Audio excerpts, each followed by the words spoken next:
Why do you wish to sail west? To open a new route to Asia. Asia is the richest kingdom, the land of spices and gold. At the moment, there are only two ways of reaching it. By sea, sailing around the African continent, the journey takes a year, or by land. But the Turks have closed this route to all Christians. There is a third way. By sailing west across the ocean sea. The distance is unknown. It's said to be infinite.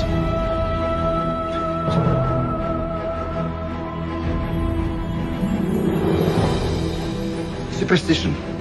I believe the Indies are no more than 750 leagues west of the Canary Islands. Can't you be so certain?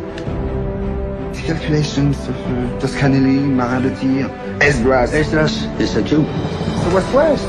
2 minutes, and already you're a dead man. For telling the truth? Yes. Are burning people for less.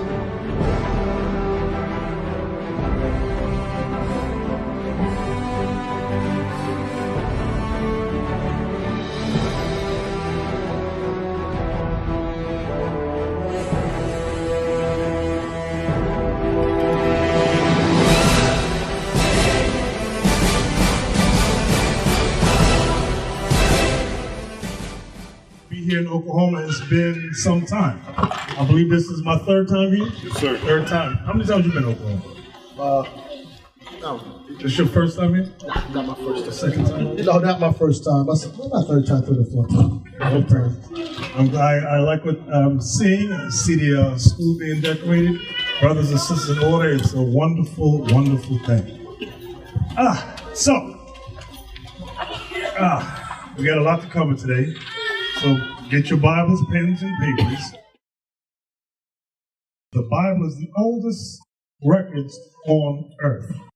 And yes, older than the Gilgamesh epics, because the Gilgamesh epics are not historically accurate. Somebody will think, well, the Gilgamesh epic is older than that. Give me Isaiah 34 and verse 16, please. Isaiah chapter 34 and verse 16. Seek ye out of the book of the Lord and read. So we've been commanded to seek ye out of the book of the Lord and read. The book of the Lord is the Holy Bible. Not the Gilgamesh epics, not the Quran, not the Book of Mormon, not the writings of Confucius or Buddha, not the ISIS papers, but the Holy Bible. Read it again. Seek ye out of the book of the Lord and read. No one of these shall fail. No one of the prophecies in the Bible shall fail, not one. Okay? None shall want her mate. And you cannot make the Bible with any other book. You cannot mate it with the Gilgamesh epics, or the Quran, or the writings of Confucius, or Buddha, or the Book of Mormons. Right? For my mouth it hath commanded, and his spirit it hath gathered them. So from there, give me Ecclesiastes 12 and 12. I'm going to show you the problem with blacks and Latinos. What is our problem as a people? We have a big problem in that we're not seeking out of the book of the Lord. We are reading every other book but the Holy Bible. And when we read the Bible, we tend to read it through the eyes of our oppressors. That has been the problem from day one. This is why most of us believe that Jesus Christ is a Caucasian man. You ask our brothers and sisters scattered, what did Christ look like? They all say a Caucasian man. But nobody has biblical evidence on it. Why? Because they have not read the Bible through Israel's eyes or God's eyes. They've read the Bible through the eyes of their oppressor. Read that for me. Ecclesiastes 12:12. Ecclesiastes chapter 12 and verse 12. And further, by these, my son, be admonished. Of making many books, there is no end. Of making many books, there is no end. That's why the books I named earlier, you're going to continuously have books written about God in the Bible. Right? And much study is a weariness of the flesh. Much study of those other books, God says, is a waste of your time. Right? Let us hear the conclusion of the whole matter. Fear God and keep his commandments. For this is the whole duty of man. We have never learned our purpose on earth. Read that bottom precept again. Fear God and keep his commandments. For this is the whole duty of man. So the whole duty of man is to fear God and keep his commandments. That is our purpose on earth. We've never learned that. We grow up in society with no destiny. God is giving us a calling, and we have a chosen and elect destiny as his chosen people. So from there, I'm going to start off, and I want to look at some slides. I want to start off with a slide of 2nd Ezra 13. Who's controlling it? You got it, Zerubbabel? Oh, okay. There's a lot of misunderstandings about how the indigenous peoples came throughout the Americas. There are a lot of books out there about how the Latinos came to this side of the world. A lot of misnomers about the Bering Straits. We're going to go show you through what the Bible says about the migration here. Remember, 722 was the Assyrian camp. That's when they went into slavery. Around 580, something like this young man said, is when they were being released from under Persia. Yeah, everybody got that? Yeah. Alrighty now. So now let's start with the first slide of the 2nd Ezra chapter 13. You gonna take a look at it? Okay. John 8:32, you shall know the truth, and the truth shall make you free. This is what our people have not known for past 500 years. From 1492, with the conquest of the Americas, we as a people have not known the truth. Come on. 2nd Ezra 13, start at verse 40. 2nd Ezra chapter 13 and verse 40. Those are the 10 tribes which were carried away prisoners out of their own land. Now, it says 10 tribes because the tribe of Dan was included in the registry. Everybody understand that? Yes, sir. Go ahead. Those are the 10 tribes which were carried away prisoners out of their own land in the same time of O'Shea the king. In the time of Hosea the king. Go ahead.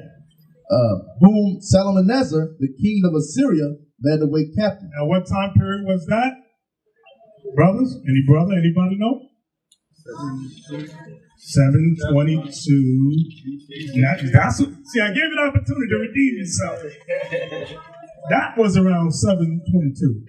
Go ahead. And he carried them over the waters. And some came, they into another land. Another land was the land of Assyria. Go ahead. But they took this counsel among themselves, that they would leave the multitude of the heathen. Now notice verse 40 is talking about them going into slavery. Verse 41 is them talking about leaving slavery. So guess what? You have, what's 722 to 586? You can do the math. 140 something years. You got 140 something years later between them two verses. Read verse 41 again. Verse 41. But they took this counsel among themselves, that they would leave the multitude of the heathen and go forth into a further country where never mankind dwells. So in verse 41, who was the king at that time that released the Israelites from captivity? Yes, you. King Cyrus, the Persian and Mede king. Right, very good. King Cyrus. Okay, king of Persia and Mede. Now, verse 42, please. Verse 42. No, 41 again, I'm sorry. Verse 41. But they took this counsel among themselves, that they would leave the multitude of the heathen and go forth into a further country. Notice this part. They wanted to go forth into a further country. Watch this. Where never mankind dwelt. They wanted to go to a land where nobody ever lived before. This is the key about the Americas, because when Columbus, they called this the new land. Okay? The newfound land. Watch this. Read on. Verse 42. That they might there keep their statutes, which they never kept in their own land. And they entered into the Euphrates by the narrow passages of the river. So now God has told Ezra how the tribes would come to this side of the world. It says, and they entered into Euphrates, meaning Euphrates River. Go ahead. By the narrow passages of the river. For the Most High then showed signs for them, and held still the flood. So God held still the flood, meaning the raging rivers, oceans, right? Till they were passed over. For through that country there was a great way to go, namely of a year and a half. Now God tells us the length of time it took them to get from Assyria to this side of the world, a year and a half. Go ahead. And the same region is called Assyria.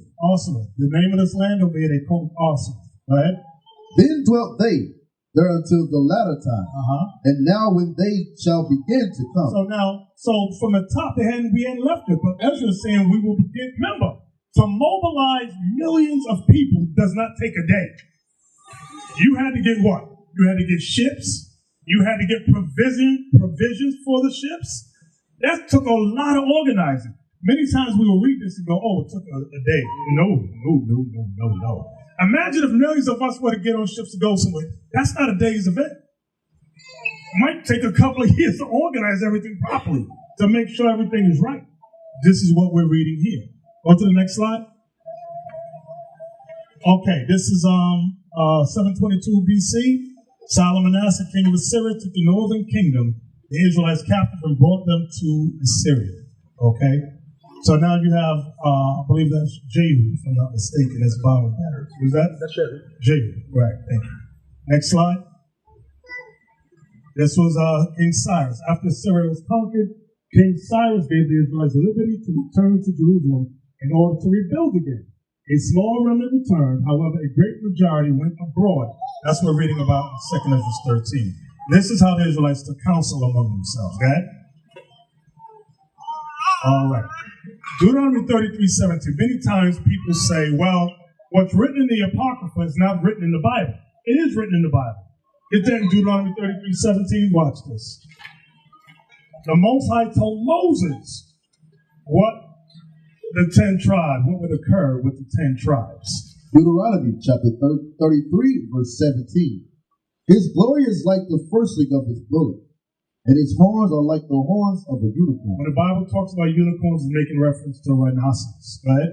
With them he shall push the people together to the ends of the earth. So that's the part you're going to look at. With them he shall push the people together to the ends of the earth, meaning the other side of the earth. Read.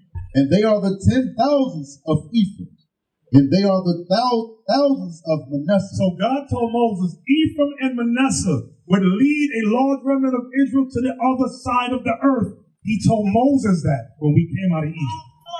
Moses knew this thing. Go ahead. And of Zebulun, he said. No, I'm sorry. The tribes of Ephraim and Manasseh, I wanted to read this. That's what I was saying. The tribes of Ephraim and Manasseh, which are the Puerto Ricans and the Cubans today, brought the northern kingdom together to venture forth into a new home. Issachar was given the blessing to navigate the 10 tribes through the river and the sea, according to 1 Chronicles 12:32. Can we read that? 1 Chronicles 12:32. The Aztecs were very well known for understanding navigation, astronomy, things of that nature. This is what the Bible said about the tribe of Issachar, which are the Mexicans of today. 1 Chronicles chapter 12 and verse 32. And of the children of Issachar, which were men that had understanding of the time, to know that Israel ought to do, the heads of them were 200, and all their brethren were at their commandment. Okay, let's go to the next slide, please. Okay, we're going back to 2 Ezra 13 again. Where here it says, the Israelites, primarily the northern kingdom, set out to leave. Abiel wrote 11. See, I've got to get on Abiel, not you, Abiel. So Abiel. He wrote 11. Set out to leave the other nations, the heathen, via the Euphrates River. So if you see on the map, the Euphrates River, remember Assyria was this area that you see from Assyria down there, you got Turkey and above. That area was called the Assyrian Empire. So now you see the Euphrates River is showing you the water route on how the tribes traveled. So remember it said they entered into the Euphrates by the narrow passages of the river thereof. Go ahead. Next slide. The diagram shows the path that Israel took in order to leave the multitude of the heathen. The Most High held the river and the sea calm. So if y'all can see where the star is on the far left, that's where, right there. And the purple line is where you see the Euphrates River travels down along Africa. And let's go to the next slide, please. Okay, it held the floods. Go ahead. It was rough. See? Right beside Africa, on the other side, you have South America, Central America, North America. So the Bible teaches us how the tribes got to this side of the world. So you don't got to try to figure it out. God already gave it to us. We have to put down all the other books about the Bering Strait saying that the Latinos is, when they say they part Chinese, that's not true. That is not true. Next slide, please. And you know, as a matter of fact, do we have can y'all find a clip on 1492? Yeah, can y'all find that clip? Yeah, 1492. You go on YouTube, you'll find it. Okay. I want to say something real quick. So as you see the bishop going through his history, the other nations, they understood it. They understood this history, and it's something that's sitting in the face of people, but because of religion or whatever else they follow, they ignore it. This is how Christopher Columbus came to this side of the earth. Remember, at that time, they thought, allegedly, they thought the earth was flat, BS, but they knew. Christopher Columbus said, I read the prophet Ezra, so we're going to watch it. And they put in movies for you all to see, us to see, but all people don't pick up the Bible, don't read, they're not educated, and they're not taught to the Israelites, so they wouldn't investigate. But then the nations knew that, and they used it to come to this side of the earth. The same way our forefathers came here, they used Ezra's writing to know, okay, we're going to find this side of the earth by his writings. I just texted it to Azariah. He just texted to Azariah.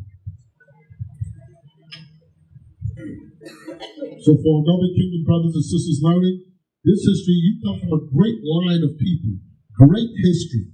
And it's time for us to reawaken them, reawaken all our people, that we are all the same people, known as the Israelites.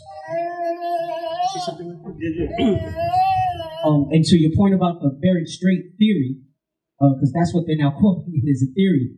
I actually did a paper a few years ago in school about it, and I found research that there are a lot of scholars now that are starting to take what the Apocrypha says, and they're showing how it's impossible. We couldn't have walked through that. It's not like it's a one-day journey through they said the ice was solid. You got to really, like we say, oh, Bering Strait. You got to really envision this thing.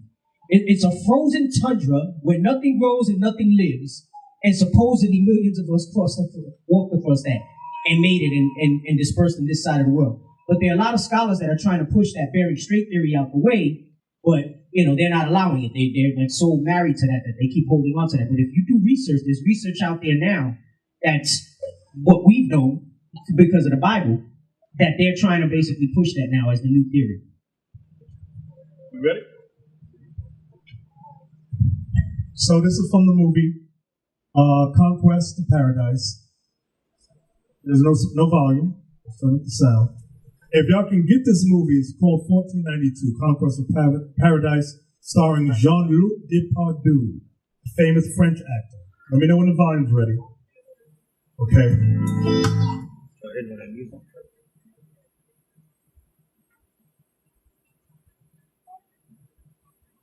Listen good to what Columbus says to the Franciscan priest. Abiel. Yes, Jeremiah. Shalom, Bishop. Shalom. Also, with that Bering Strait theory, they also call it the Clovis Land Bridge. And I was taking this history class, and they tried to explain they got bones found around the Bering Strait to try to justify it, but then they couldn't explain why there's older bones down by South America. Right. It was on the same book. Okay. Are you ready? Yeah, we're ready. We're waiting on you, bro.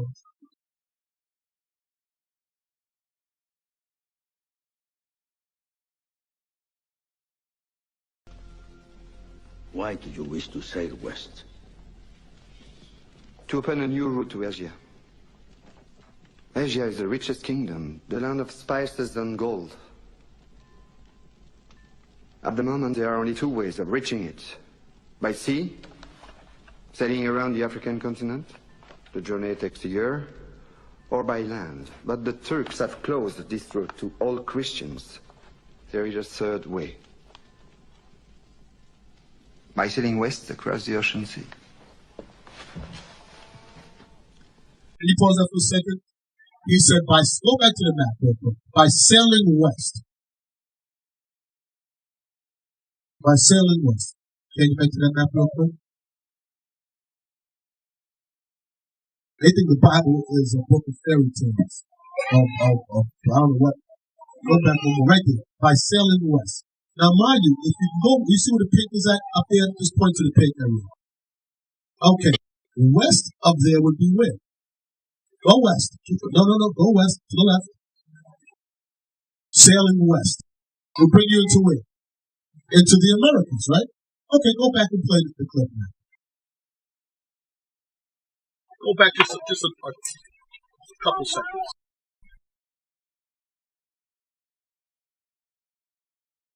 The distance is unknown. Go back a couple It said to seconds. be Christians or Christians. There is a third way. By sailing west across the ocean sea. The distance is unknown. It's said to be infinite.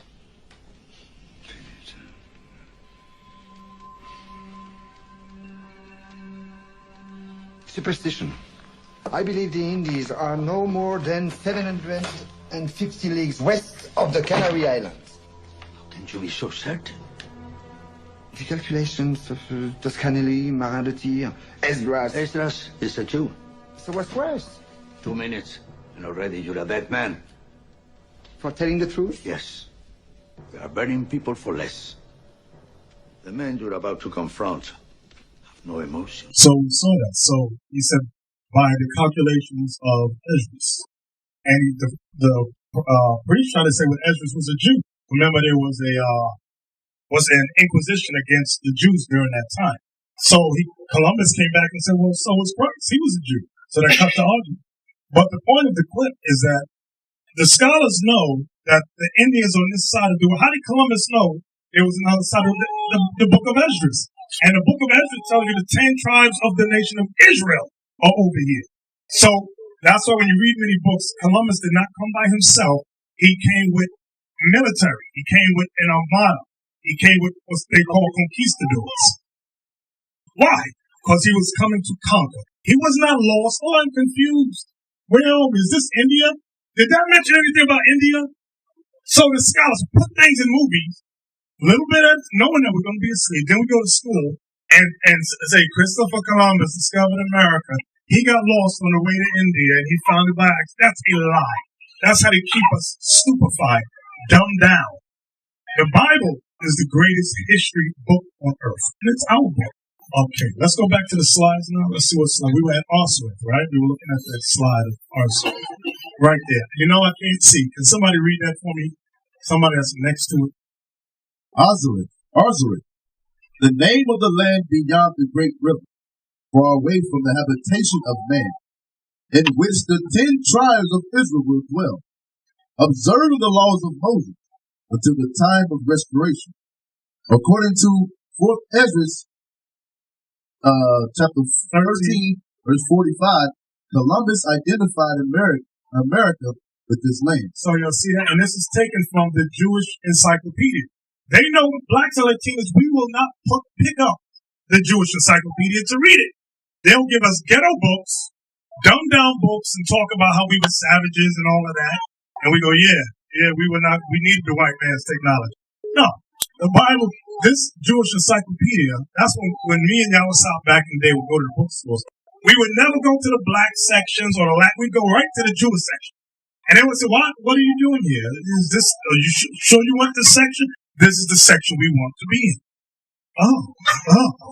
Because we knew the history, the important stuff was in the Jewish section, not in the black section or the Latino section. That's where you get lies all up in there. Let's get the next clip. Say the next clip. Next slide on there. Okay. Hosea's prophecy. Hosea 10. Give me that, Hosea. I think it's chapter 11, verse 10. Is it chapter 11? Remember Columbus said by sailing west, right? That was the third route. Is it Hosea 11 and 10? I'm shooting from the hill. They should tremble. They should walk after the Lord. Yeah, 11 and 10. Is that it? Hosea chapter 11 and verse 10. They shall walk after the Lord. He shall roar like a lion. When he shall roar, then the 10 tribes shall tremble from the west. He didn't say then the 10 tribes. And then the children shall tremble from the west. Then the children shall tremble, meaning the children of Israel shall tremble from what? the West. The reason you want that verse is because, remember where were we at originally? The East. How did we get to the West? Meaning the Western Hemisphere. The Bible's telling you that the Israelites will be on the Western Hemisphere on this side of the world. Everybody with me so far? Sure. All right, all praise. Let's get to the next slide. Okay. Hosea's prophecy and further northern kingdom went off into idolatry. This is what happened when you read many of the history books about written by the conquistadors under Ponce de Leon. You have Hernan Cortez, that demon. He wrote about how the Aztecs and the Incas were dealing with idolatry, witchcraft, demonic rituals. Next slide. Give me Hosea chapter 8, verse 13. When you examine the pyramids throughout Mexico, Peru, they are very similar in structure to the pyramids in Egypt. And many times people say, oh, aliens came down and built. No aliens, nothing. These were the Israelites. The reason you have pyramids in Egypt and pyramids throughout Mexico and Peru is because the same people built them. Watch this. Read that, Hosea 8:13. The book of Hosea, chapter 8 and verse 13. They sacrifice flesh for the sacrifices of mine offering. Now, when you read the history books along in these temples, where they had the great steps leading up, Hernan Cortez chronicled, many of the Jesuit priests chronicled that the Aztecs, the Incas, were sacrificing people in these temples. So read this again. Verse 13. They sacrifice flesh for the sacrifices of mine offering, and eat it. And what? And eat it. And eat it. Go ahead. But the Lord accepted them not. Now will he remember their iniquity and visit their sin. They shall return to Egypt. When it says they shall return to Egypt, it means they shall return to captivity. That's all that means. Next slide. Okay, these are some of the drawings that the Jesuits had done regarding the Aztecs and the Incas and what they witnessed. And they show you many horrors that was amongst them, dealing with cannibalism. That's what we just read in Hosea 8:13. Next slide, please. Okay, y'all see these are these were photos taken inside some of the temples, many things written on paper. Next slide. Okay, these are more drawings. Next slide. Hosea chapter 8, verse 14. For Israel has forgotten his maker and builded temples. See that? And buildeth temples. That's what I was making reference to earlier about the temples throughout Mexico and Peru. You got the Aztecs erected pyramids like their forefathers did in ancient Egypt. And now some of these Mexican words I cannot pronounce. If you do not pronounce them, it's called. Them right there on the slide. Teotihuacan. I see all these X's. I can't pronounce this stuff. Do you know how to pronounce it? No. See, you've been around Judah too long. Teotihuacan at Yuxmal, Tocana, Chiapas, Pico de Oaxaca, Tikal, and Guatemala. Okay? So you have many temples. So the Bible prophesied that we would build temples. Okay? Not aliens would come build temples. The Israelites would build temples. And it said, for Israel hath forgotten his maker. We forgot the truth of who we are. We forgot the one true God. Next slide. Okay, here's some photos now. I can't pronounce that word. Teotihuacan pyramid today. We need, Lord's will, we take some trips out there, right, Captain Joshua? Captain Parr? Yes, sir. Let's go. Next slide. This is Uxmal. Forgive me if I'm mispronouncing it. Uxmal pyramid today. Go ahead. These are temples. Chiapas temple today. Next slide. Tikal in Guatemala today. Okay. Go ahead. Next slide. Okay, let's go to Lamentations chapter 5. So the history of the Latinos, the indigenous peoples of the Americas, is in the Bible. You will not find this history in your Christian churches. Don't waste your time. The churches were established to do the same thing the school system was established to do, dumb us down and make us slave workers. wage workers. Wage slaves. Thank you. I like that. Lamentations chapter 5, verse 1 and 2. The book of Lamentations, chapter 5, verse 1. Remember, O Lord, what is come upon us. Consider and behold our reproach. Our inheritance is turned to strangers. See this? It says our inheritance is turned to strangers.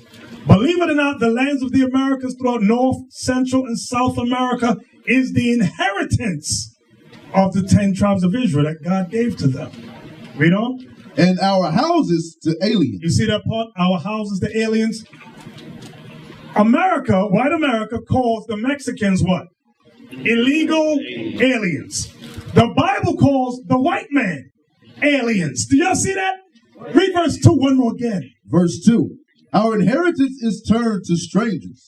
Our houses to aliens. So the Bible says aliens, meaning an outside race would come and take our inheritance. Next slide, please. Read it, verse 3, Lamentations 5 and 3. Lamentations chapter 5, verse 3. We are orphans and fatherless. Our mothers are as widows. Now we have some images here. If y'all ever do some research about the boarding schools, you can just go to YouTube. You ain't got to read a lot of books. On YouTube, they have many interviews of Indians, what we call Indians today, what people call Indians, but we know they're the tribe of Gad. How they are testifying what happened during the Indian boarding schools. How when they went in, they cut their hair, they made them change their clothes, made them change their language, their speech, and they changed them from what they call Indians to white people. That's what they did. They made them Americans. I'll just word it like that. Yes, no, of course. And at that time, and prior to that, they said they were civilizing them. Right. They said they were uncivilized people, so they were bringing religion to them. Prior to the conquistadors, that means conquerors, coming to the Americas, this side of earth, they were not speaking Spanish. Spanish was a tongue brought to them. It was a language brought to them. When the Spaniards came to the side of the earth, the people who they were called savages, and I'm not talking about just North America, I'm talking about South America also. They had great kingdoms. They had vast land. They had running water into their cities. I mean, you understand, back then, it wasn't like today. They had hundreds of thousands of people living in cities where they had irrigation, water flowing in, and sewage flowing out. So they weren't savages running around with a loincloth, jumping from trees, selling lands for beads. They were teaching us that in this time period to make the so-called Hispanic men look like savages. Like they make the black men, they look like what? Like pimps and drug dealers, like we don't have homes and families and take care of ourselves. So we can look to the other nations as the epitome of all that's right. What separates the so-called Hispanic man, so-called black man, and so-called Native American Indian man? What? Borders? Borders and what else? So-called, huh? The language. Languages. We were all enslaved by so-called white Frenchmen, white Spaniards, and white Englishmen. We're all in the slums and ghettos today. Why? Because we disobeyed God's commandments. What's happening now is God is raising back up his prophets in the earth because the churches can't do it, or they can't do it. And we're tying back the link that the Lord said in John. He said, I have sheep that's not of John 15, I think it is, or John 10. I have sheep that's not of this fold. Give me that real quick. Do you mind, Bishop? Is it John 10? No, I think it's John 10. Say John. 16. John, I don't know what 10 comes 10 to 16. 10 to 16, that's it? Watch this real quick. St. John's 10 to 16. St. John, chapter 10 and verse 16. And other sheep I have, which are not of this fold. When Christ said, other sheep I have, which is not of this fold, meaning the fold was the fold that was in Jerusalem. Because primarily who went back to the land? It was Judah, Benjamin, Levi. So-called Negroes, Haitians, and so-called today Jamaicans or West Indians went back to Jerusalem. But you had those scattered brothers that were scattered throughout the earth that came over to the Americas, that was up in Greece and Rome in these areas. Christ said, I have sheep that's not of this fold. And what did he say else? Them also I must bring, and they shall hear my voice, and there shall be one fold and one shepherd. He said, them also must I bring in, that they might be one fold and one shepherd. Now remember, Christ was crucified and went back to the Father. Whose job was it to bring those other sheep back into the fold in today's time? It's us. To wake up old brothers that's throughout the earth, let them know, don't get fooled by the color of our skin because one man is darker than the other, that we're different people.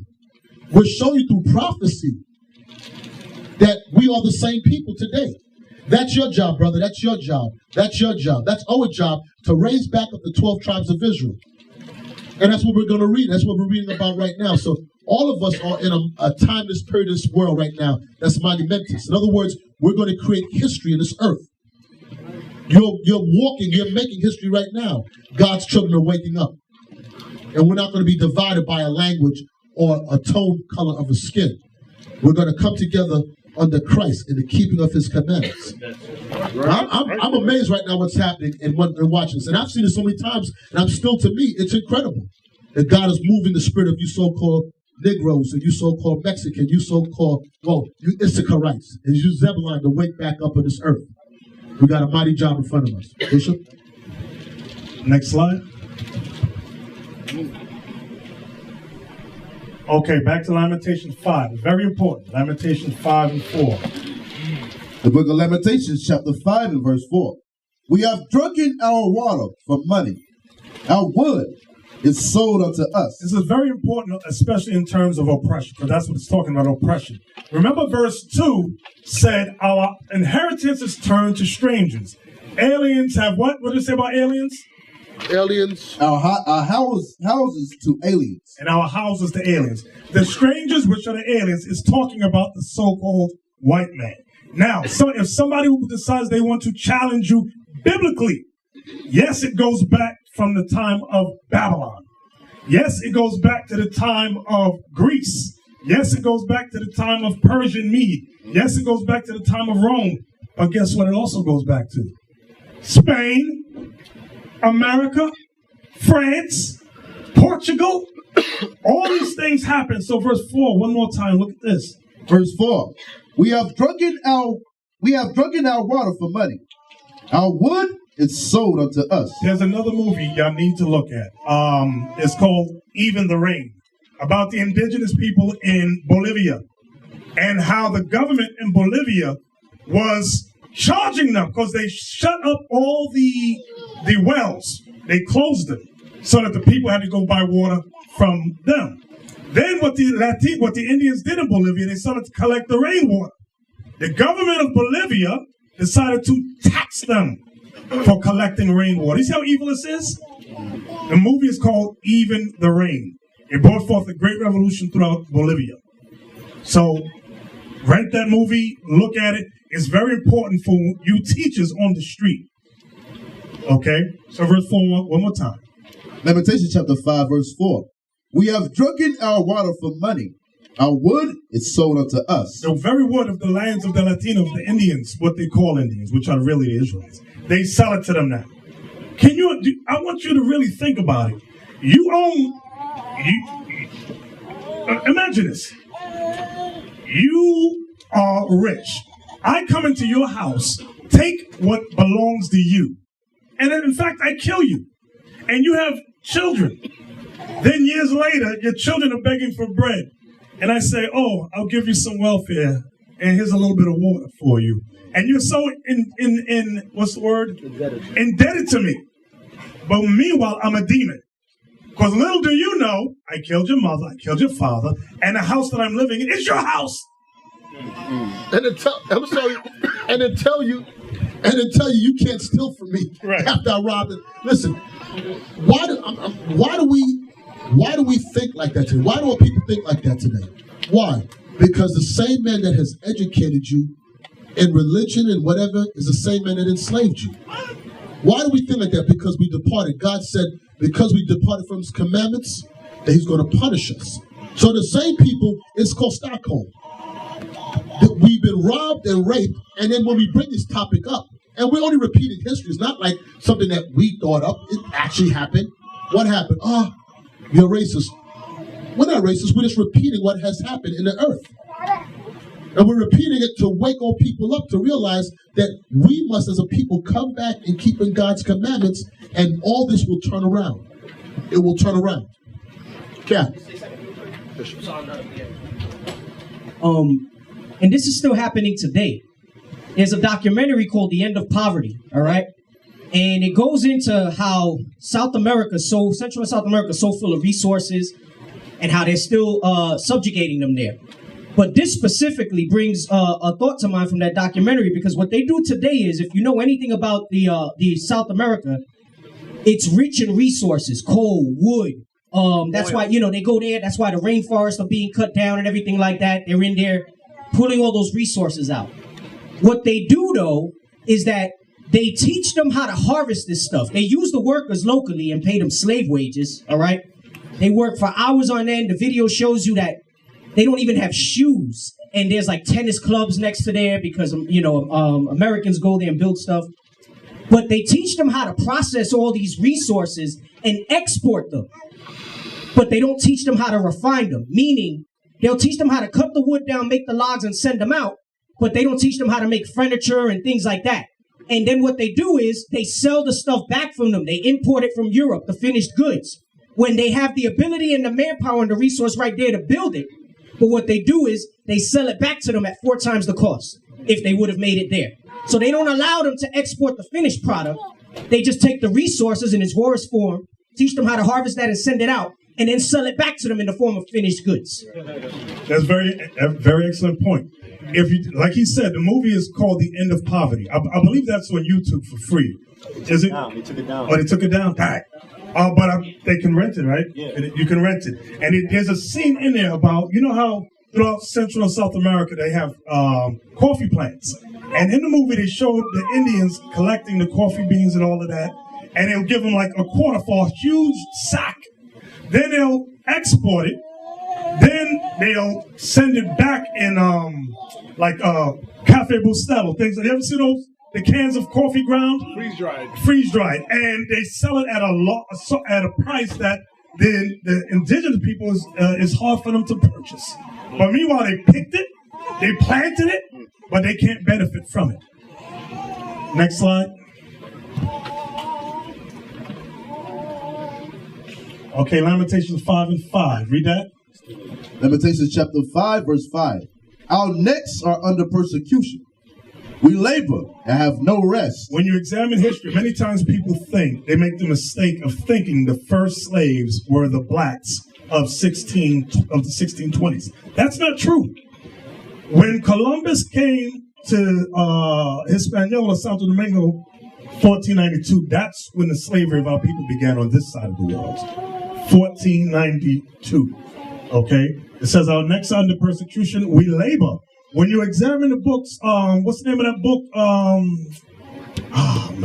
What's the book we always look at? It has the drawings in it. No. Yes. The Destruction of the Indies by what's his name? Bartolomé de las Casas. Whatever. Y'all know what I'm saying. But in it, they show you how the Spaniards forced the Indians to slave labor for them, to collect gold. And if you did not bring back X amount of gold, they not only cut your hands off, they will cut your nose off. Can you imagine that? Your mother's nose getting cut off her face because she didn't bring back X amount of gold. Or your father's hands being chopped off. This is what look at the chronicles of the conquistadors. They show you the Jesuit priests took very good notes on what happened. Next slide.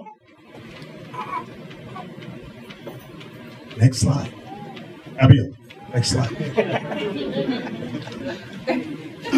Okay, verse 6. Read that for us. Lamentations chapter 5, verse 6.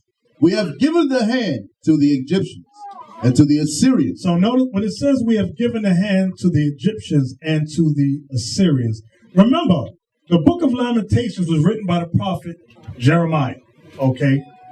So he's really making reference when it says Egyptians and Assyrians. He's just using terms for captivity. Because the same captivities that happened from Assyria happened also in Babylon, happened also in Persian Media, happened also in Greece, happened also under Rome, happened also under Spain, happened also under France, happened also under America, happened also under Europe. The same harsh conditions, that same oppression. Verse 7. Oh, let me finish out 6. Yes, yes. Verse 6. We have given the hand to the Egyptians and to the Assyrians to be satisfied with bread. See that? So you have to go to your oppressor to be satisfied with bread. You want food, clothing, education, you must go to your oppressor for these things. That's what Jeremiah is prophesying about. Come on. Our fathers have sinned. So yes, don't think that our fathers were so righteous. We were wicked. We were breaking all God's laws. That's why God brought the oppressor, the so-called white men, against us. One more time, verse 7. Our fathers have sinned and are not. Because they were killed. Go ahead. And we have borne their iniquities. And today we've borne their iniquities. We are committing the same sins as our fathers did in the past. Next slide. Oh, wait, go back to that slide. Go back. If y'all look, you see the Jesuit priest on the left, and you have, I believe, which king is that? Where's Josiah at? Oh, he's talking. Atahualpa, thank you, that's his name. And he has the Christian cross up to his face, wanting him to accept Christianity for a less painful death. And he asked the, if I'm not mistaken, he asked the Jesuit priest, when you die, where will you go? He said, in heaven. And then the king of Atahualpa, he said, then I'd rather go to hell. He said, wherever you go, I don't want to be with you. Next slide, please. Okay, Lamentations 5 and 8, please. Let's read that. Lamentations chapter 5, verse 8. Servants have ruled over us. See that? Servants have ruled over us. That's how important our people are. We are not the servant. We might look like we're servants today. We are God's chosen people. And as God's chosen people, the prophecy says that our servants have ruled over us. That's right. The white man is our servant. That's right. I want y'all to understand that. This is Bible talk. This ain't coming from hate talk. This is Bible talk. It says servants have ruled over us. Go ahead. There is none that doth deliver us out of their hand. There is none that doth deliver us out of our hand, out of their hand. All the great leaders throughout from North America. Remember, you had great black leaders that rose up. You had civil rights movements. You had not just, we always talk about the Panthers. We always talk about SNCC. We always talk about, give me some more, the Nation of Islam. But there were others. You had AIM, the American Indian Movement, under Leonard Peltier. You had the Brown Berets, which were the Mexicans, who wanted to join with the Black Panthers to rise up against the oppression. Nobody talk about that either. There were many, many great Latin revolutionary groups who were sick and tired. Yes. Young Lords. Come on. The Young Lords. You can say it on the mic. Oh, you ain't got a mic? No, I got I'm sorry. The Young Lords. Yes. Also, they were the Ephraimites, the Puerto Ricans. That's right. Exactly. The Young Lords, which were the Puerto Ricans. Exactly. Come on. Verse 9. We get our bread with the pearl of our lives because of the sword of the wilderness. Right. Next slide. Go ahead. Read. Verse 10. Our skin was black like an oven because of the terrible famine. Right. And that's twofold meaning there. Because yes, we were going through a famine. Yes, like this was the what is that called? The Trail of Tears. Okay, under Andrew Jackson. That demon. Okay, right. I was here in Oklahoma. All right, and they were starving us, our people out. Read. Next slide. What? It stretched from Florida to Oklahoma. Yeah. The Trail of Tears stretched all the way from Florida to Oklahoma. I mean, walk. Next verse. Verse 11. They ravished the women in Zion and the maids in the cities of Judah. So that's why I always go back to history. You have to know. The Lamentations, Jeremiah was prophesying what Babylon would do. And remember, watch this. Deuteronomy 28, is it 46? To let you know it's not just talking about Babylon. Watch Deuteronomy 28, verse 46. Watch what it says. Deuteronomy chapter 28 and verse 46. And they shall be upon thee for a sign. Meaning all the curses that would come upon our people would be upon us for a sign that we are the Israelites. Go ahead. And for a wonder. And for a wonder. And upon thy seed forever. See that part? And upon our seed forever. So it didn't just happen under Babylon. The same wicked oppression happened under Persian Media, happened under Syria, happened under Greece, happened under Rome, happened under Spain, happened under America. Everybody understand that? Yes, sir. All right, next slide. Lamentations 5 and 12, please. Read that. Verse 12. Princes are hanged upon their hand. Read again. Princes are hanged upon by their hand. Princes are hanged up by their hand. Go ahead. The faces of elders were not honored. Now, if you notice the slide on the left, what the conquistadors did from Hispaniola, Central America, North America, they rounded what they call the Indians up by 13s. And said it was in honor of Christ and the apostles. Because remember, you had 12 apostles, Christ made 13. So they would hang them up by 13s, okay? Like you see the one facing to the far right on that slide. That one would be in the position of Christ, and he's facing the other 12. See that right there? Yes, yes. This is what they did. You have to look at the histories of what they did to us. Then the babies of the Latino women, what became a Latino, they would smash upon the rocks. See that one? These are drawings that the Jesuits did, and they would light us fire under our feet and kill us like that. But if you talk about this, they say, oh, you're racist. No, we're telling you Bible truth. We're telling you historic, accurate facts. It's not based upon hatred, it's based upon truth. Bishop. And the facts that we're telling is facts that they recorded. Right. We didn't record these facts. We were the ones getting hung. It was them themselves who kept records. That's why when you read Bartolomé de la Casa's books and his books, his writings, those was actually his diaries that he wrote. It wasn't a fictionary tale. He was writing his day in, day out life and what he was visually seeing with his eyes going on.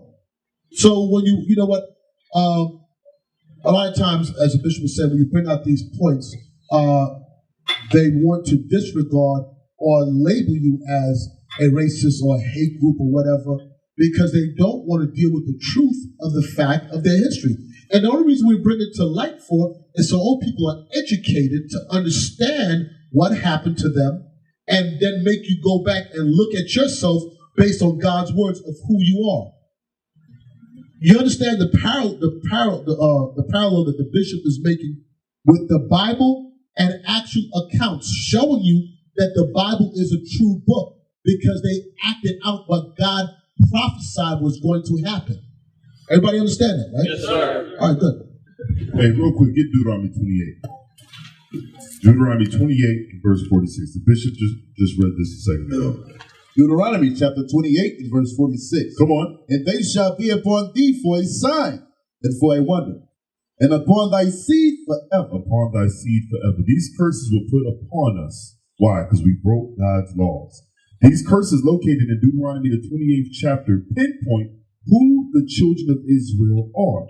Read verse 47, because sometimes it seems whenever we bring out, like we're going through right now, this Bible truth prophecy showing you who the real Jews are, who the real Israelites are, our people find it hard to believe. We've been destroyed that much to where we're showing you the history, historical facts. We're showing you in the Bible. Everything is lining up. But still, our people have a hard time digesting the fact that they are the greatest thing on this earth. Verse 48. Verse 48. Come on. Therefore shalt thou serve thine enemies, which the Lord shall send against thee, in hunger, come on, and in thirst, and in nakedness. This really happened. We were forced to serve our enemies, the Bible said. Whether you was Hispanic, whether you was African American, whether you was a Native American, you had to serve your enemies in hunger and in thirst and in nakedness. Anything you wanted, you had to go to your oppressors. Go ahead. And in want of all things, read. And he shall put a yoke of iron upon thy neck. This is why we received yokes of iron around our necks, because they wanted to control us. They had to control us to keep us from trying to fight back, to struggle. So they broke us down. He's going to put a yoke of iron on our necks until what? Until he have destroyed thee. Until he have destroyed thee. That's why it's so hard trying to get our people to wake up. Blacks, Hispanics, and Native Americans, when you actually bring out historical facts, they think it's too good to be true. No, that can't be us. We read about all the people of color in the Bible, and they still think, oh, there's no way. I've been watching the Charleston Heston films all my life. Jesus has been white on my wall since I was a little boy. But yet and still, the Bible tells you what Christ looked like and who you are. We got to come back to this Bible. That's all I have, sir. Let's go to the next slide. Okay, Lamentations 5:13, read that. Lamentations chapter 5 and verse 13. They took the young men to grind, and the children fell under the wood. When it talks about they took the young men to grind and the children fell under the wood, it's talking about slavery. That's what it's talking about. Grind means work. They made us labor for them. We were the first, what's that term? The first commodity on Wall Street. We were the laborers to bring forth white wealth of today. We were the workers, the indentured servants, not even indentured, the enslaved servants. They weren't indentured. They took the young men to grind, and the children fell under the wood. Now, these are also, again, drawings of how they made the Indians carry wood for them, for the white man. How they made us labor. And they put, look at the yokes on the left. See, do me a favor, point to the on the left. See, there's a big chain of wood down, down, down, down on their necks to keep them bound to each other. See that right there? Yes, that right there. They've had them bound by their necks, like we were just reading Deuteronomy 28 about the yokes of iron. Okay, so this is what we're seeing here. Okay, next one. Next slide, please. Verse 14. Verse 14.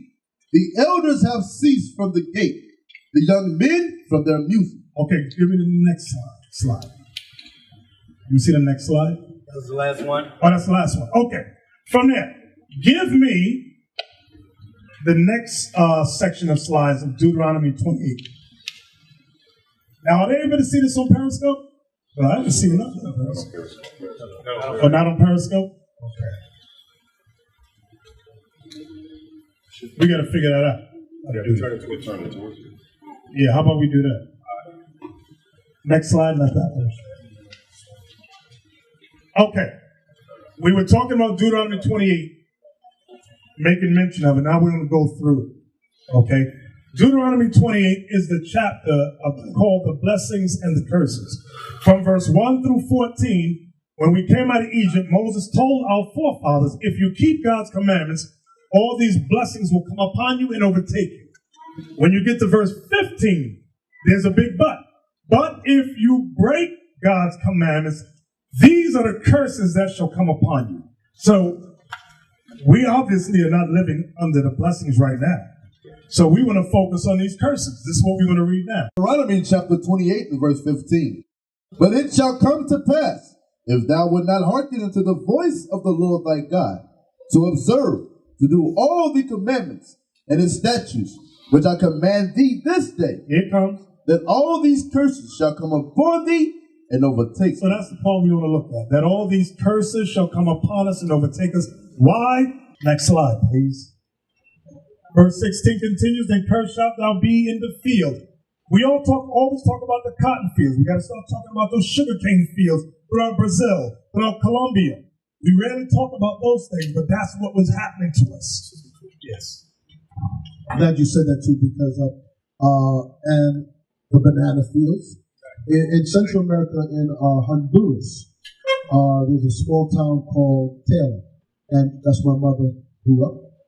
And the United Fruit Company came into there, built houses for the people, and put them to work there, and stripped the land of its natural resources. And after it depleted the land's resources, they pulled out. It crippled that town. They stayed there for about maybe 50 years and literally raped the country, raped that town, just raped it. And after it pulled out, took their money, and the whole place is desolate right now. Desolate. Wherever, and make it clear, wherever Esau, or the white man, has gone, he has raped every land he has put his hand throughout South America. It's amazing that people are so dumbed down because of religion that you cannot see. Name a country, name anywhere in South America. Who controls South America? Not the natives of the land. They have raped every land, any place they touch, they have spoiled. They have spoiled the land for their own benefit. and leave the native people of the land, and they went to Africa and did the same thing. They have raped every land. That's why, who was the president in South America that died? Chavez. He was so adamant against America because he knew what they were doing. He won no part. He called Bush the devil. He knew what they were doing. And they, you know what? When you speak up against them, then you become the axis of evil. When you speak the truth of what they were doing, they wanted to control their own economy, control their own resources. They would not allow that. So it says, "Cursed thou be in the field." The Lord said that because we said, God said, because you did not want to serve me, you so-called Negro Hispanics, now you're going to serve your enemy. I'm going to explain why it says your enemy. Anybody that sells you to slavery is your enemy. They're not your friend. Friends don't sell friends into slavery. But you can't tell them that. Oh, that was a long time ago. You know, you guys got to forget that. Do they forget their history? 4th of July? Arbor Day, or whatever you celebrate? No. Labor Day, Independence Day? No. We must remember old days, like today, the Sabbath day. Keep God's day. God, do you mind, Bishop? Isaiah 58. We was reading this the other day on Periscope, 13. Let's see what God said if we remember our days, the holy days that He was given. 58:13. Isaiah chapter 58 and verse 13. If thou turn away thy foot from the Sabbath, from doing the pleasure of my holy day, from doing thine own pleasure, that's what it says. Thy pleasure on my holy day, from doing your pleasure on His day, you know, and call the Sabbath a delight, the holy of the Lord, honorable, and shall honor Him, not doing thy own ways. You know what your own ways is? Is today, the Lord's day, you're out there barbecuing, you're out there playing basketball. The Lord is asking one day that you put aside everything and you come and serve me. And in return, what is God giving us? Read. Nor finding thine own pleasure, nor speaking thy own words. Then shalt thou delight thyself in the Lord, and I will cause thee to ride upon the high places of the earth. God said He will bless us and put us back in rulership if we do what? Apply His law. So when we said curse in the field, God cursed us because He gave us everything and we chose, we were not satisfied. We wanted to learn the ways of the other nations. We wanted to follow their customs like Christmas and Easter and Halloween, pagan, witchcraft. And they taught us and fostered us in religions. They forced it upon our people. Like the bishop was showing about that man, what's the to the state? Yeah, that man, I can't pronounce his name. That they were forcing, you understand, Christianity wasn't something that you chose to follow. It was forced upon you. You had a choice. Either you serve the white image of the lie, Caesar Borgias, or we will kill you. It wasn't something that you chose today. We willingly celebrate or follow these days. But God said we were going to be cursed in the field because of our disobedience. And that's why we don't control none of our resources today. Can I say something? And to your point, Bishop, when you're talking about, we got to remember these things, I want to bring out 2 points. That things like this are still going on. Because oftentimes we'll talk about the historical aspect of it and say, right, it's easy for us to, well, not us, but it's easy for people to say, oh, well, that was then, this is now. 2 points I want to bring out. The first one is specifically in Puerto Rico, and Domino Sugar built its syndicate, its sugar syndicate, all right? There was a man by the name of George Allen, who was the first governor of Puerto Rico after the Spanish fought with the U.S. and took it away in 1898. And he went in there within a year, changed all the policies. Now, this isn't right. Slavery is abolished, right? There's no slavery. He went in there and changed laws, changed regulations, and set everything up so that it could be like what we read in Lamentations. And he built what Domino Sugar that you use today was built off the back of so-called Puerto Ricans. All right? He raped and spoiled that land. And if you look at Puerto Rico today, the effects of what happened not 100 years ago are still affecting them now. The economy's going down the drain. And as a commonwealth, the U.S. isn't doing anything to help it. Supposedly it's property, but it's not doing anything. People are leaving the island in droves because there's no work. The tax rates are incredible, all right? They had them there in a form of slavery. It wasn't with the chains anymore, but in a different way, building the sugar empire in Puerto Rico. And then the other thing I want to bring out, because you mentioned something about the influence in South America. Years ago, they used to call it the School of the Americas. All right? Now they changed it and they call it the Western Hemisphere Institute for Security Cooperation. That's a political influence that the United States government exerts in Central and South America. And they put it under the guise that since this is our neighbor, we have to influence the policies there so that it benefits them. There's even been movies made on the things that they've done there. Deacon Yawasop talks about what happened when they used like advanced weaponry in there, they experimented. All the different leaders that they put in there, they were involved in putting in, what was the guy from Dominican Republic? Trujillo. They trained them. They trained these leaders to put their interests in South America and Central America. They bring them to this school here in the States. It used to be called School of the Americas. Do the research. If you look it up, it comes up with a new name because the School of the Americas has such a negative connotation on it, all right? And they train these leaders here, and they put and take down leaders in Central and South America that are for their influence. They're responsible for all. So if there's someone there that they say is a despot, is communist, is this, he's a tyrant, chances are, 9 out of 10 times, they went to the School of the Americas, they trained them there on that policy, and when either they go against America or it doesn't suit their interest anymore, they set up guerrilla tactics to depose them in there. They send the CIA in and they do all that stuff. So these things are still happening today. Let's not just think of when we were there with chains on our necks. It's still going on today. So you can't forget. So that's similar to with Manuel Noriega. That's exactly, they were responsible with him as well. And they trained him in torture tactics, a lot of the recent genocide. I forgot the name of the documentary we saw at your house, Bishop, that it talks about that, with all the different, why so many so-called Hispanics migrate here, and they still do in large numbers. And a lot of it was influenced and set up by the things that the School of the America and the United States government influenced over there. This is public domain information. If you search it, you will see it. It's not conspiracy theory stuff. It's out there. There's testimony of it. And the genocidal leaders that they put in there to kill their own people, it was all under their influence. That's some heavy stuff. Let's see the next slide. Okay, these are back being cursed in the field, like it says in verse 16. Go ahead. Cursed shall be thy basket and stores, verse 17, our businesses. Okay, go ahead. Cursed shall, who's reading? Come on, Paul. Verse 18. Cursed shall be the fruit of thy body, and the fruit of thy land, the increase of thine kind, the increase of thy cattle, and the flocks of thy sheep. And the word kind, K-I-N-E, refers to cattle. Go ahead. Curse. Next slide. Go ahead. Verse 19. Cursed shalt thou be when thou comest in. Cursed shall you be when you're born, when you come into earth.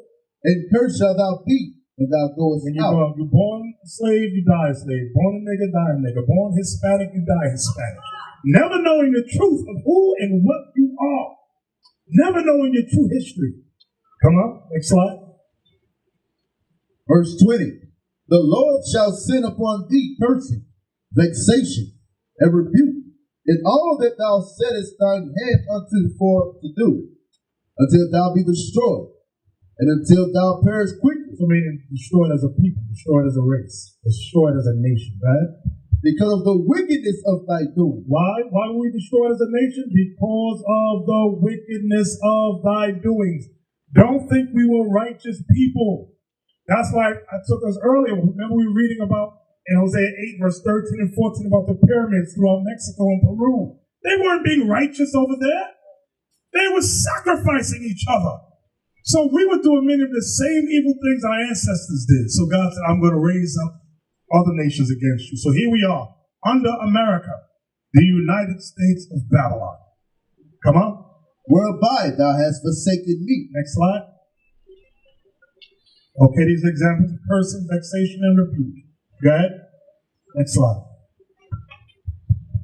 Okay, cursing, vexation, next slide. All right, verse 21. Verse 21. The Lord shall make the pestilence cleave unto thee, until he have consumed thee from off the land, whether thou goest to possess it. So when you read the history about the Aztecs and the Incas. It wasn't so much the Spaniards or the conquistadors that conquered them initially, but it was pestilence. It was disease. It was things like smallpox and other plagues that the Bible prophesied the Lord shall make the pestilence cleave unto thee. Like they gave blankets filled with smallpox to the Native American Indians. Got them sick. That's how they were able to conquer us. Just like, guess what? You might read that and go, well, that was back then. What about now? What about the Zika virus? Why is it primarily attacking people of South America? Zika, when you look up the Zika virus, it was patented in 1947 under the Rockefeller Foundation. How did it get out? How is it attacking the Latinos throughout South America? Making babies' heads not grow. Bodies are growing, but heads the size of golf balls.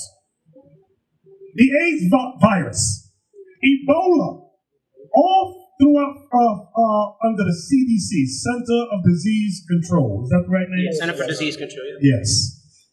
Next slide. Like now, they want to give us all these vaccines. They said if you're in the 7th grade, they sent a letter to my house. Oh, you have to get vaccinated for this and that for my son. Then my daughter's in 12th grade. Oh, she got to get vaccinated for these 2 things. Ow! What is all these vaccines for? Ow! Now, think about this. This point you're making. Go back and what's that verse again? The verse before? Verse 21? Yeah. Verse 21. The Lord shall make thee pestilence cleave unto thee, until he have consumed thee from off the land. The Lord said, and who's he going to do about the hand? Remember the Lord said that your enemies shall rule over you? He used your enemies to bring these diseases. Okay, here you guys are this is just too much for me. You guys are just making this stuff up. Has nobody ever heard of eugenics? The bishop just talked about under the Rockefeller regime. He helped Margaret Sanger. That's his name, Sanger, right? Sanger. And the whole purpose behind the eugenics was to kill off the undesirables, which are you so-called Hispanics and Negroes behind it. Nobody heard the Tuskegee experiment? You didn't hear what was going on in Puerto Rico back when they were sterilizing the women? Tell them they was going for dentistry work, free dentistry, and was sterilizing when they put them under. This is documented stuff. Now, wait a second. Why, and this happened within the last 50, 60 years, why would you trust the same people that enslaved you, that has a pattern? You got to read a book called Medical Apartheid. Now vaccinate you. To be the ones that's going to administer so-called medicine to you. You want to be healed, you be healed with the word of God. Now, I'm not, we're not promoting to not go to doctors. Don't be foolish. Don't be foolish with it. But understand something. Be aware and be cognizant of the destruction of your people. That they actually will poison you. They have poisoned you, and they have admitted that they poisoned you. That now, and I never heard that Zika virus. This is new to me. But it's not far reach. It's not like some harebrained scheme we're talking about. This has happened to our people, where they injected you with diseases, syphilis, and sat back to watch it manifest in your body, to take it home to your wives, to pass it around your community. God said this all has happened to us because of our disobedience to the so-called Hispanic man and the so-called black man and Native American Indian man. It's high time we come out of this mindset of trusting in this world, trusting the words of God. God told you this was going to happen. Now, how do we avoid this? Apply His commandments. Plain and simple. That's the solution. Because we can talk about these things, but there's a solution to this, and it's a simple solution: repent. Yeah. Next slide. Next slide. Let's see the next one. Okay, verse 28, verse 23. Read that. Deuteronomy 28, verse 23. Verse 23. And thy heaven that is over thy head shall be brass, and the earth that is under thy feet, under thee, shall be iron. When you look at the movie Django, which came out, was it last year? A couple years ago. Or year before. They show you the slaves had those brass bells over their head, the runaway slaves. Like the first 2 photos on the left. Then with the scripture that says, your earth that is under thee shall be iron, refers to the iron shackles that was put upon us as well. So this verse here, just be cognizant that this is twofold. It goes into, yes, the blessing and curses of heaven and earth, no rain on your land and things of that nature, but also the enslavement of our people. Next verse, next slide, I'm sorry.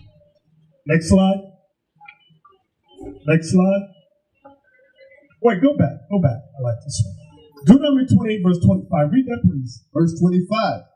The Lord shall cause thee to be smitten before thine enemies. We were smitten before our enemies, before the conquistadors, before the English and the French. Go ahead. Thou shalt go out one way against them, and flee 7 ways before them. Watch this. And shall be removed into all the kingdoms of the earth. This is the part where a lot of people don't want to accept. Go to the next slide. Watch this. It says we will be removed into all the kingdoms of the earth. Now this slide right here is strictly the slave trade from Africa to the Americas. But prior to that, from 1492, there are documentations of Columbus bringing thousands of slaves from Hispaniola, Cuba, Ponce de Leon, Hernan Cortez to Spain. Nobody want to talk about that part of history though. No, let's just deal with this part here, los negros. This is how they divide and conquer us. Next slide, please. Verse 29. Read Deuteronomy 20, verse 29. Verse 29. And thou shalt grope at noonday, as the blind gropeth in darkness, and thou shalt not prosper in thy ways. So the Bible says we will not prosper in our ways, meaning prosper as a nation of people. It's not talking about, many times you talk about that, somebody will go, you have rich blacks and rich Latinos amongst us, but those are individuals. The Bible's talking about us prospering as a nation. It says we would not prosper in our ways as a nation. Read. And thou shalt be only oppressed and spoiled evermore, and no man shall save thee. See that? And thou shalt be only oppressed and spoiled evermore. So the Bible's prophesying about the oppression of our people. So it's not hate speech. It's Bible truth, Bible talk. So now we talk about civil rights movement. Many of those images you see from the 60s is relevant for today. You see it in St. Louis. You saw it in Ferguson. You saw it in Baltimore. You see it in many places. Next slide, please. Okay, verse 30. Verse 30. Thou shalt betroth a wife, and another man shall lie with her. That's talking about when the white man was raping our mothers and our sisters. Go ahead. Thou shalt build an house, and thou shalt not dwell therein. Our people built up North America, Central America, South America, with fabulous homes that we were not allowed to live in. Go ahead. Thou shalt plant a vineyard, and shalt not gather the grapes thereof. The vineyards that our people have throughout Central and South America, even here in the North, we would not benefit from the grapes. When it's talking about grapes, it goes into the vegetables, the fruits, the things of that nature. Next slide. Read. Verse 31. Thine ox shall be slain before thine eyes, and thou shalt not eat thereof. Thine ass shall be violently taken away from thee, before thy face, and shall not be restored to thee. You see that part? Thine ass shall be violently taken away from before thy face, and shall not be restored to thee. Many times black people like to say, where's our 40 acres and a mule? The mule is the ass. The Bible says it will not be restored to you. Go ahead. Thy sheep shall be given unto thine enemies, and thou shalt have none to rescue them. Now you might think that's only talking about from the time of Jerusalem, but watch. Next slide. Do y'all see this? This is from the early 1700s, 1800s. How when they conquered the Americas, they took the cattle, the buffaloes, the oxen, and they were slaughtering them by hundreds of thousands. That's why in the images, if you can point, you have the white men standing on top of the skeletal remains of the oxen, the sheep, the goats. Go to the next, see the next one on the right? He's sitting on the hides, okay, of the cows, of the buffaloes. Next slide, please. Verse 32, read that. Verse 32. Thy sons and thy daughters shall be given unto another people. This happened with the blacks as well as the Latinos. Our sons and our daughters were given to another people. If you don't know the history, ask yourself, where did you get your last name from? Read. And thine eyes shall look and fell with longing for them all the day long. Our eyes looked and fell with longing for our children all the day long. Come on. And thou shalt be no might in thy hand. We had no economic might or military might to recover ourselves as a nation. Next slide. Okay, verse 36. Read that. Verse 36. The Lord shall bring thee, and thy king which thou shalt set over thee, unto a nation which neither thou nor thy fathers have known. If you didn't realize it, we had kings amongst our people, like King Atahualpa, which was in Peru. We had kings throughout North America, Central America, South America, okay? Even from the coast of Africa, we had our own kings we had set up. The Bible says, the Lord shall bring thee and thy king, which thou shalt set over thee. When you read Christian commentaries, you teachers listen good. Christian commentaries will only go as far as talk about King Zedekiah under Babylon. When the Babylonian king conquered, was it Zedekiah? Yes. But it goes far beyond Zedekiah. That's why you got to know what happened after Zedekiah. What happened on this side of the world? The same curses. Read. And there shalt thou serve other gods, wood and stone. I said we would serve other gods, wood and stone. You have that famous stone statue of Jesus on the far right in Brazil. Our people down in Brazil honor that, worship this thing. But meanwhile, our people that's so busy praying to this idol are in the midst of the worst poverty on earth. You ain't seen no poverty till you go down to Brazil like that. Living in what's the name of that movie? They call them favelas. Favelas? Yep. City of God. Look at the movie City of God. I must have seen that thing 5 times. Excellent movie. You just got to do a lot of reading because it's in Portuguese. You got to read the subtitles. But it's an excellent, excellent movie. They give yourself some visuals so you can understand what you're reading. Like, see the one in the middle? Many of our people today are wearing that. I know in New York, a lot of our Latin brothers are wearing that. So we will worship other gods made of wood, made of stone. On the left, you have a wood carving of the false image of Jesus. On the far right, you have a false carving in stone of the false image of Jesus. Next slide, please. Okay, verse 37. Read this. Verse 37. And thou shalt become an astonishment, a proverb, and a byword among all nations, whether the Lord shall lead thee. I want you teachers to understand this verse right here. This is talking about change of identity. And thou shalt become an astonishment, a proverb, and a byword, meaning you would forget who you are, you would forget your identity, you would forget your family name, your family background. Watch the next slide. These are astonishments. Look at our people today, walking with their pants below their butt. Our women, I won't even comment. Wow, what the hell is that thing right there? It's like a good God Almighty. Look at that thing. Let me see the next slide. So these are examples of proverbs and bywords. Remember, the Most High called us Judah, Benjamin, Levi, Simeon, Ephraim, Manasseh. But when we were conquered and made slaves, they called us blacks, African American, West Indian, Haitian, Puerto Rican, Cuban, Mexican, Dominican, Colombian, Brazilian, Chilean, Peruvian, Paraguayan, Uruguayan, Guyanese, Surinamese, Ecuadorian, Bolivian, Guatemalan, Costa Rican, El Salvadorian, Venezuelan, Argentinian, Panamanian, Honduran. They're Native Americans. These are their proverbs and bywords. Apache, Blackfeet, Cherokee, I'm about to say Jericho, Cherokee, Cheyenne, Chickasaw, Chippewa, Choctaw, Colvin, Comanche, Cree, Creek, Crow, Lenape, Huma, Iroquois, Kiowa, Lumbee, Navajo, Piatti, Potawatomi, Ute, Yuman, and others. Next slide, please. So now, also, behind all that, the proverb and byword, let me give you an example. Give me Daniel chapter 1. I want the verse about their names. Daniel chapter 1. Daniel chapter 1, verse 6. Hold on. With the proverb and byword, we discussed, I showed you proof of nationality change. Now I want to show you your family names were changed. Read that. Daniel chapter 1 and verse 6. Now among these were of the children of Judah, Daniel, Hananiah, Mishael, and Azariah, unto whom the prince of the eunuchs gave names. He gave us names. Watch this. For he gave unto Daniel the name of Belteshazzar. Belteshazzar, that was a god of Babylon. Go ahead.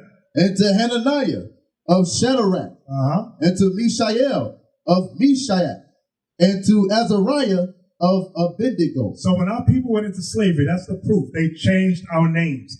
How does that relate to us today? All our names, whether your name is Johnson, Rodriguez, whatever funky little last name you got, it was given by your slave masters. Those are not our names, brothers and sisters. These are proverbs and bywords. Okay? Next slide, please.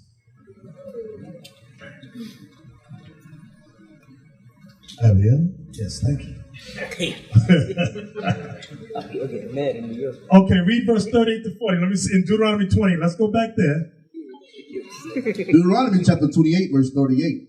Thou shalt carry much seed out into the land, and shalt gather but little in, for the locust shall consume it. Thou shalt plant vineyards and dress them, but shalt neither drink of the wine. The worms shall eat them. Right. Now, this is very important. These are actual photos of our people throughout North, Central, and South America who were forced to work in these crops, but our people never benefit from it. And this is what Captain Yashua was talking about. Many of these things that we harvested for the white man were exported to other places, refined, and then sold back to us at an astronomical rate. This is what the Bible is talking about. Next slide, please. Next slide. Okay, verse 41, please. Verse 41. Thou shalt beget sons and daughters, but thou shalt not enjoy them, but they shall go into captivity. So this occurred to us from 1492 all the way through the 1600s. Go ahead, next slide, please. Next slide. Okay, verse 43. Watch this. 43. The stranger that is within thee shall get above thee very high. Remember when we fled out of Egypt? Other nations that was captive in Egypt fled out behind us. When we went in the wilderness, you had other nations among us, not in our midst, but on the outskirts of us. But God says to Moses, the stranger that is within thee shall get up above thee very high. This is why today, prophetically, the other nations come and far surpass us economically. The stranger that is within thee shall get up above thee very high. Read. And thou shalt come down very low. Look at the movie End of Poverty. It's a documentary. This will be the third time mentioning it. Write it down. The End of Poverty. It's a documentary. Next verse. He shall lend to thee. So the strange nations will lend to us. Come on. He shall lend to thee, and thou shalt not lend to him. We don't lend to the oppressors. We don't have banks and institutions like that to lend to him. Go ahead. He shall be the head. Now the nation shall be the head. And thou shalt be the tail. We the tail, meaning on the bottom. That's why I said when Moses is talking to us, he's talking to us as a nation of people, not an individual. For too long, we've thought of ourselves as individuals. We are not individuals. We are one nation of people. Our thoughts must begin to change and to think that and understand that. Because guess what? All the other nations deal as nations. Blacks and Latinos are the only ones that deal as individuals. That's why we never succeed as a group. Next slide, please. Verse 45, read that. No, verse 46. Read 46. Verse 46. And they shall be upon thee for a sign and for a wonder, and upon thy seed forever. So, in a slide clip, we have two pictures of signs. A sign is something that directs you. A sign is telling you something about either where you are, what you have to do, what you must do. So the curses of the Bible upon us are signs. Signs that we're what? Signs that we are the Israelites. Next slide, please.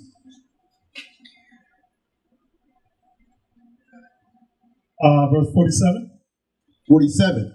Because thou servest not the Lord thy God with joyfulness, with gladness of heart, for the abundance of all things. Now, this verse is many times we just read by that verse, but let's look at it.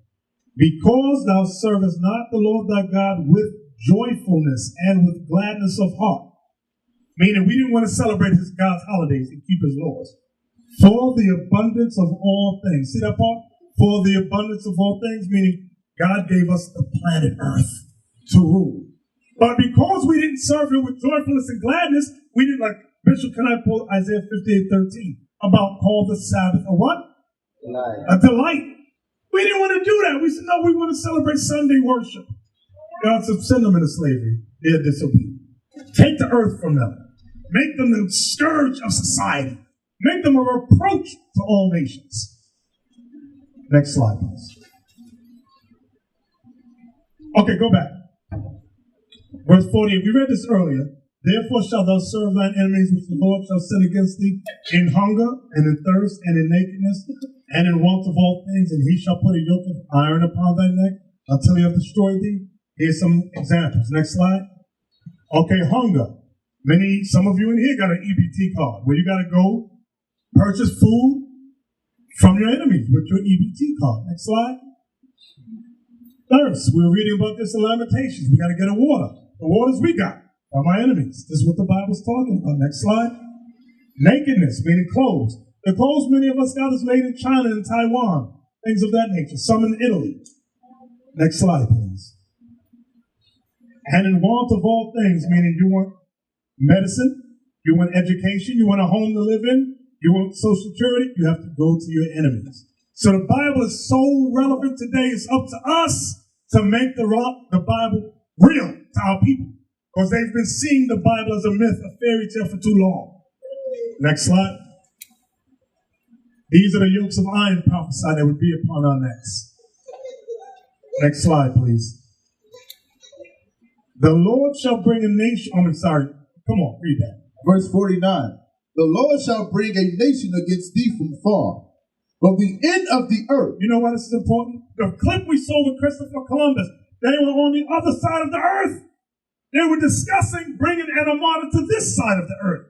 The Lord shall bring a nation against thee from far, from the end of the earth. Come on, Palu. As swift as the eagle flight. What was the symbol of Spain, brothers? Eagle. The eagle. What's the symbol of America, brothers? Eagle. The eagle. Read. A nation whose tongue thou shalt not understand. And to our Latin brothers and sisters, stop thinking you always spoke Spanish. You know how many times I hear that? He said, yeah, when Columbus came, he said, ¿Cómo está? We said, todo bien. That's a lie. You didn't speak that language. And to prove that point, in that same book, Bartolomé de las Casas, what the Spaniards did, they did what was called a requerimiento, requirement. And they read it to them in Spanish. The book clearly says they read it to them in Spanish because they knew they couldn't understand Spanish. They knew we spoke Hebrew. And basically that requirement said that they were now taking over the Caribbean, our lands. All right, so we never spoke Spanish. Never. That's why Columbus brought Hebrew translators like the brother brought out earlier. Oh, praise. That's right. That's right. Next slide, please. These are the ensigns of the nations, proving you that their symbols was the eagle. That's why I said it wasn't for just Babylon, because you'll read many Christian commentaries that will just stick you from Babylon. They will never go through the Greek captivity or Rome. Well, some of them do Rome. They don't do Greece, and then none of them do the Americans. But these are the symbols, the eagle. Next slide, please. Next slide. No, I like this one. And read verse 50. Verse 50. A nation of fierce countenance. So the white man did not come being nice to us. He did not bring democracy for us to have a right to vote. That was not the initial cause. Read it again. A nation of fierce countenance. That word fierce means horrible, terrible. Go ahead. Which shall not regard the person of the old, or show favor to the young. So they didn't care if we were old or young. They were killing us by the hundreds of thousands, enslaving us by the hundreds of thousands. Go ahead. And next slide. Okay, verse 61. Deuteronomy 20:61. I discussed AIDS, Ebola, and Zika earlier. Watch what verse 61 says. Verse 61. Also, every sickness and every plague, which is not written in the book of this law, then will the Lord bring upon thee until thou be destroyed. So you have Ebola, you have AIDS, you have Zika, gonorrhea is not written in the Bible, herpes is not written in the Bible, syphilis is not written in the Bible. So the prophecy says these things will cleave unto us. Next slide. Right, see that Zika? See the baby's head not growing? These are the things, because many times we talk about plagues and disease and we keep it for way back then. No, these things is happening to us today. Remember when the white man caught Ebola? He said, oh, we got a cure. Blah! White man got cured. But none for the blacks. Oh, we ran out. There's no cure for you. We died. Now you got our people in Brazil and Colombia, South America catching Zika. Oh, I don't know how it got out of the CDC. I'm confused. How did it get inside the mosquitoes? It's in the Rockefeller Foundation. That's what you can Google Zika virus, and it tells you when it was patented in 1947. So if you patented that thing, how did it get out in mosquitoes? It was not by accident. It's by design. Next slide. Okay, these are various plagues. Like diabetes is another plague. Next slide. Go back. I got to read this. Read verse 64. Go ahead. Verse 64. And the Lord shall scatter thee among all people, from one end of the earth even unto the other. And thou shalt serve other gods, which neither thou nor thy fathers have known, even wood and stone. So primarily our people are worshiping these Christian gods, which is not found in the Bible. Worshiping stone gods, wood god, of the Virgin of Guadalupe, for example. You have these crosses and rosary beads. Give me the next slide, please. Then you got this criminal here. There's criminal. See the bottom left? It says this book here, The Borgias, written by Marion Johnson. In that book, she shows you the sketches of Leonardo da Vinci doing the Renaissance Jesus. How he chose Caesar Borgia to be the model of the new Jesus Christ. This is in many bookstores and schools, but our people are taught not to read this stuff. This is not going to be found in a black section. This book is not going to be found in a Latin section. World history, look for the Judeo section, as some Spanish bookstores say, or the Jewish section. That's where these books will be found. Next slide. Okay, Caesar Borgia. He was the illegitimate son of Pope Alexander VI of Rome. Rodrigo Borgia was his name, and his long-term mistress, I can't even pronounce that Italian name. He is the model for the white image of Jesus Christ, replacing the true image and creating lasting confusion to our people of today. You ask any of our people, prove to us in the Bible that Jesus Christ is a white man. None of them can do it. From your pope to your preachers to your pastors, none of them. The little knowledge we got, brothers and sisters, is greater than the earth can imagine. We take this knowledge we got for granted, but it can shut things down. This is why when they invite us on some news outlets, they say, don't read out the Bible. Just talk. Don't use the Bible, though. Why? Why? Because they said, one radio show said to me, you'll offend many of our sponsors if you read out the Bible. So just talk off the top of your head. Next slide. Next slide. Okay, y'all see this verse here? And the Lord shall bring thee into Egypt, which means captivity, again with ships. Ask the white man who calls himself a Jew, did you as a people go into slavery on ships? What is the answer? No. So none of these curses we're reading about fits the white man that calls himself Jewish. He's an imposter. Everything we're reading fits blacks, Latinos, Native American Indians. Read, Paulo. And the Lord shall bring thee into Egypt again. Egypt means captivity. It said again with what? With ships. With what? With ships. With ships, meaning cargo slave ships. Watch, it's going to prove it. By the way whereof I spake unto thee, thou shalt see it no more again. You wouldn't see our homeland or identity again, okay? And there, meaning there, once you got off the slave ships, what would happen? Ye shall be sold unto your enemies. You shall be sold unto your enemies. Yes, that happened from the time of Babylon. But guess what? It happened here in America. It happened in North, Central, South America as well. Read. For bondmen. Bondmen means slave men. And bondwomen. Slave women. And no man shall buy you. No man shall buy you, meaning no man shall save you. Watch this next slide. Now, this is what we're all familiar with. The blacks that came over on slave ships.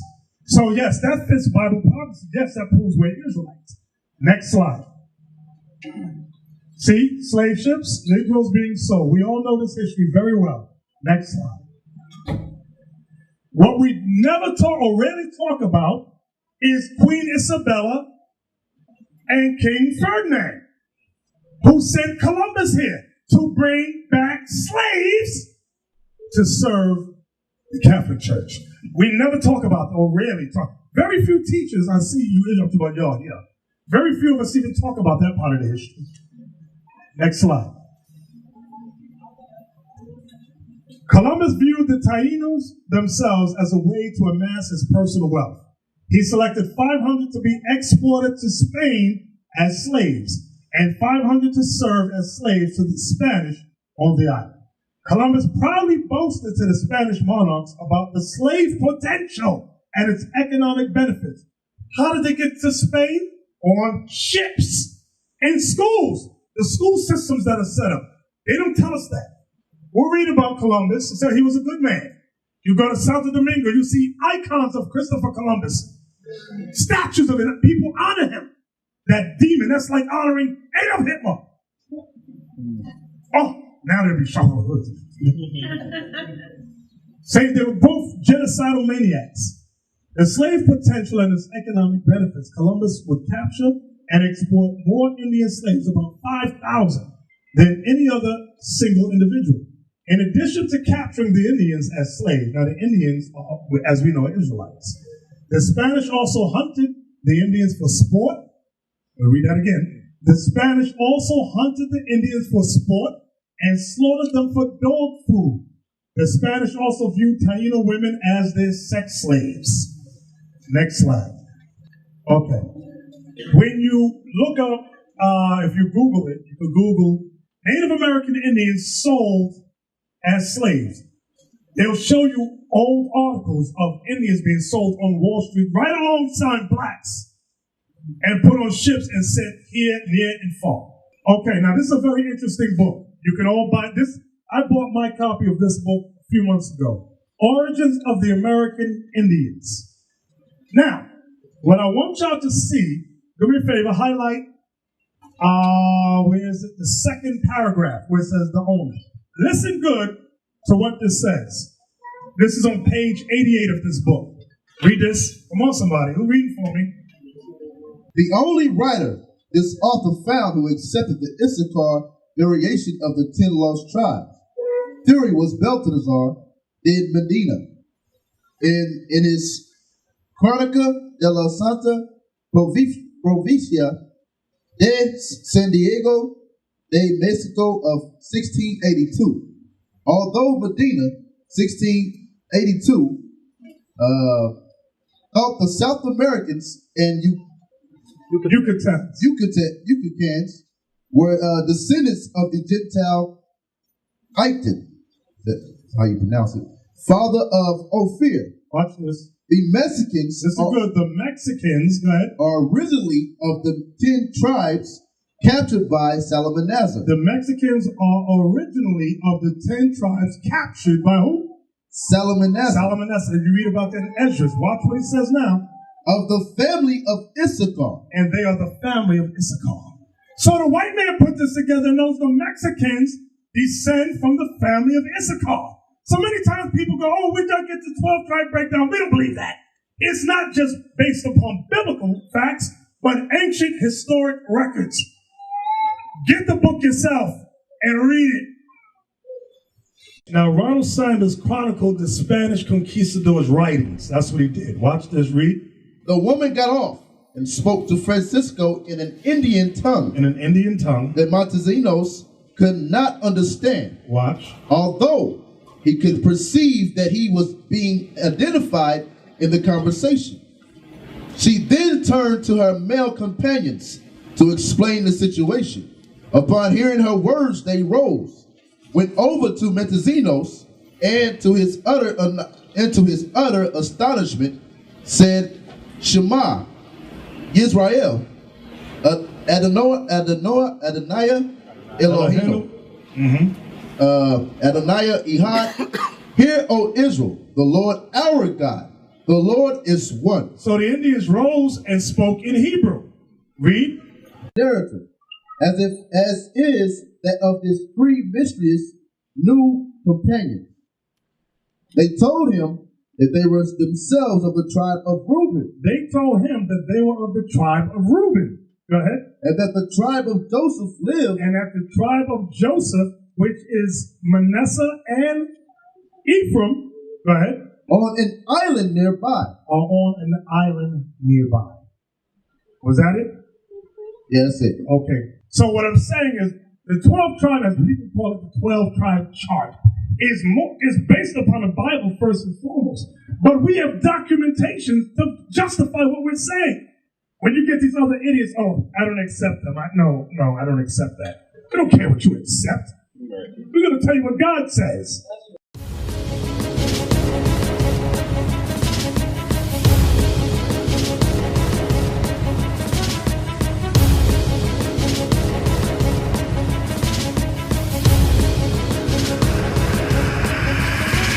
Shalom, Israel. I'm Elder Nathaniel of Israel United in Christ. YouTube likes to shut our channels down, as some of you have noticed, ever so often. Subscribing to join IUIC will assure you will always stay connected to our YouTube accounts. We want to do our best to make sure this truth gets out. Please click and join our subscriber YouTube channel called Join IUIC to stay linked to all of our videos. So again, please make sure you subscribe to this Join IUIC channel to get your latest updates from all our YouTube channels. Shalom.